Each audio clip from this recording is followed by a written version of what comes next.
Was Jesus liar, lunatic, or Lord? It's legend. Now, I know. Some new atheist said legend for the first time, and everybody clapped because it starts with an L, just like the other three, and that's cute. And then, of course, Christian scholars said, well, hold up, a legend didn't have enough time to form. Or the Romans could have produced the body.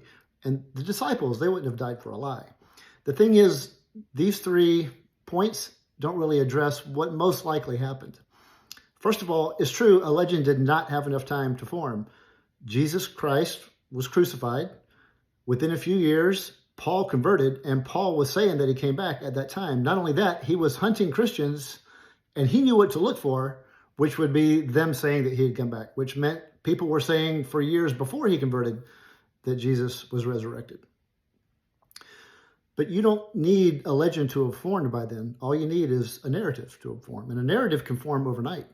It happens all the time. It happens now. Some narrative emerges, it resonates, people take it and forward it.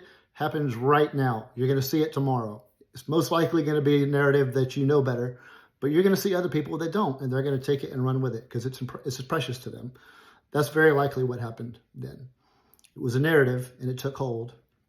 Now, the Romans, they didn't care. At that time, they did not care. And even if they did, even if they wanted to go and grab Jesus' body and run around and try and stop the narrative, they couldn't have. Stories can grow. Stories can grow quickly. Not only that, the disciples, we don't know how much they got involved. Yes, there's traditions, but we don't know exactly what each one did and to the extent that they got involved. People could have been using their names. Who's going to verify? Now, of course, traditions grew, but those could have been more narratives. The thing is, we just don't know what the disciples did or didn't do. But a narrative can form. And even if, for some reason, let's say that the disciples and the Romans wanted to work together to stop the narrative, they still couldn't have. And I don't think that's what happened anyway.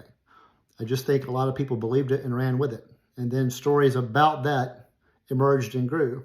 And then a lot of false narratives fade away. Some become legend. This is one of those that became legend.